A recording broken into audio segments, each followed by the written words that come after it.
What if almost everything you think you know about the state of the world, from global poverty and extreme disease to population growth and violence, is completely wrong?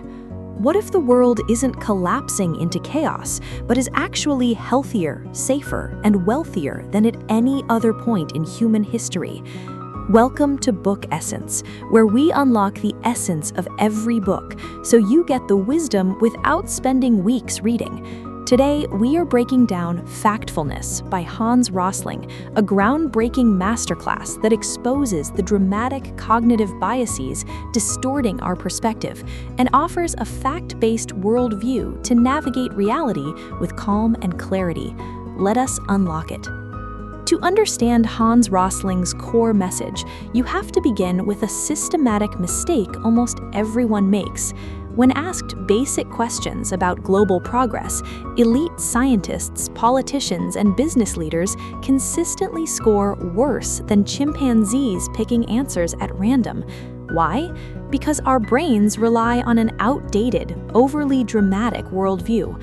Rosling exposes the gap instinct, our psychological drive to divide everything into two extreme categories: us versus them, rich versus poor, developed versus developing countries.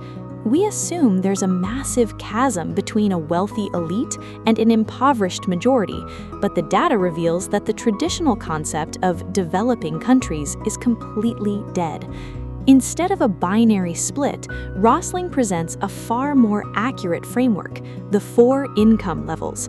Level 1, $1 to $2 a day.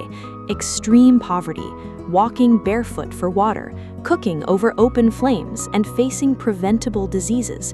Level 2, $2 to $8 a day. Buying shoes, a bicycle, and basic medicine. Kids can attend primary school.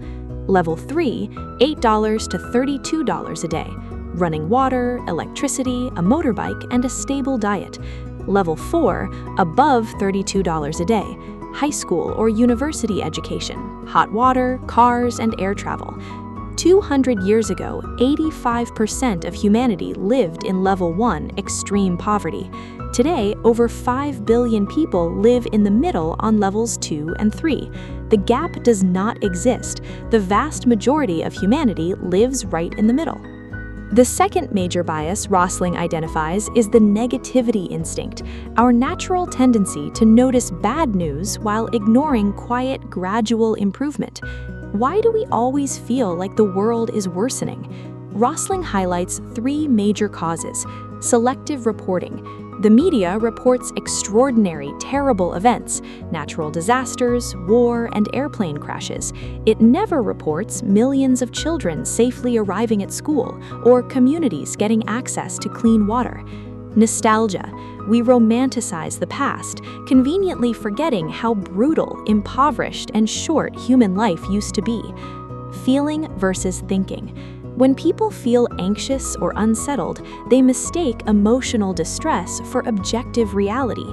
Rosling introduces a crucial rule of thumb: things can be both bad and better at the same time.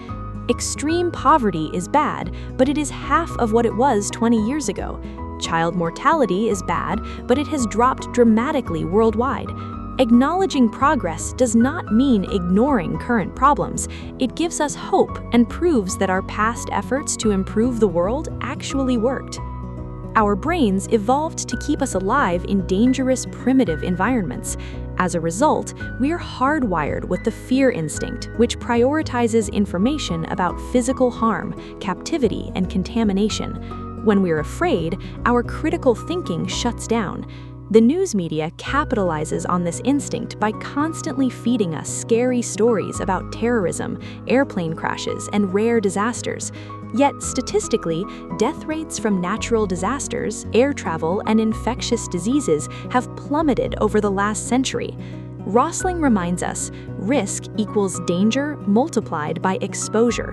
When fear grips your mind, pause and calculate the actual statistical risk before reacting.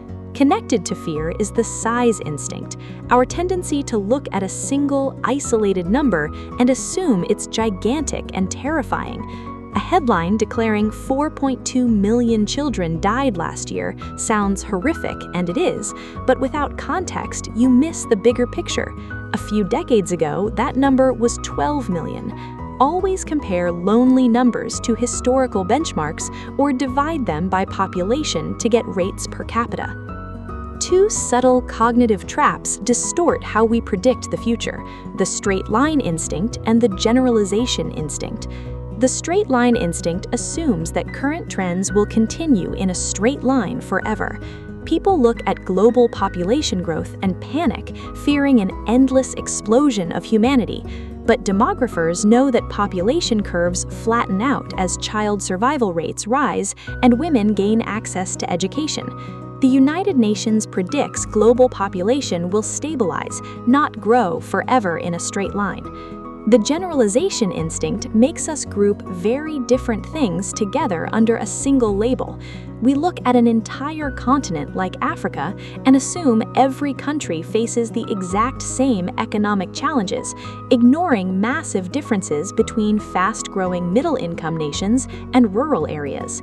To overcome generalization errors, look for differences within groups, look for similarities across different groups, and beware of assuming that what works on level 4 works on level 2. When something goes wrong, human beings instinctively search for a villain. This is the blame instinct. We want to point fingers at evil politicians, greedy corporations, or biased journalists. Rosling argues that blaming individuals blinds us to the real cause of problems: complex, interconnected systems. If you want to fix a broken system, stop searching for scapegoats and start analyzing how incentive structures and systemic rules produce bad outcomes. Equally dangerous is the urgency instinct, the urge to act immediately out of panic. Activists and politicians frequently use the "it's now or never" tactic to push dramatic actions without analysis. When people yell that you must act right now, you lose your ability to evaluate data clearly. Rosling's rule for urgency is simple: take a breath, demand real data, insist on considering side effects, and beware of drastic single-solution steps. So how do we apply factfulness as a daily mindset in our personal lives, careers, and decision-making? Rosling defines factfulness not as a set of static facts, but as a mental discipline, the habit of holding only opinions for which you have strong, verifiable facts. It requires two foundational virtues: humility and curiosity.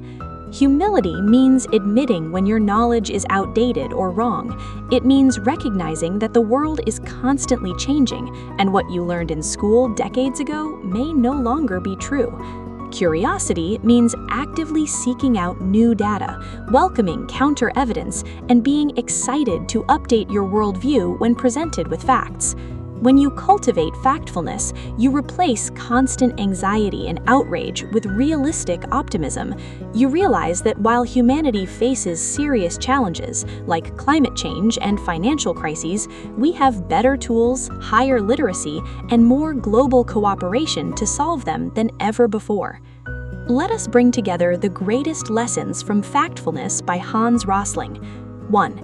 Think in 4 income levels. Stop dividing the world into rich and poor. Recognize that most of humanity lives in the middle on levels 2 and 3. 2. Separate bad from getting worse. Things can be objectively bad today, yet vastly better than they were in the past. 3. Control your fear and size instincts. Calculate actual statistical risks and place lonely numbers into relative context before panicking. 4. Resist blame and urgency. Focus on underlying systems rather than scapegoats, and take a breath to evaluate data before taking drastic action. 5. Practice humility and curiosity.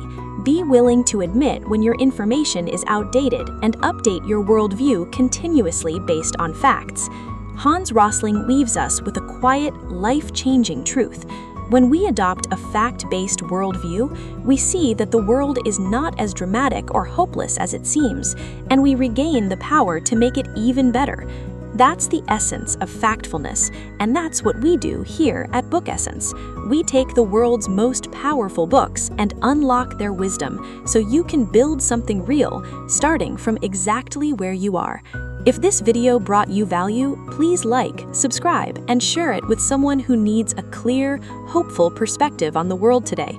Every week on Book Essence, a new book, a new lesson, a new chance to grow.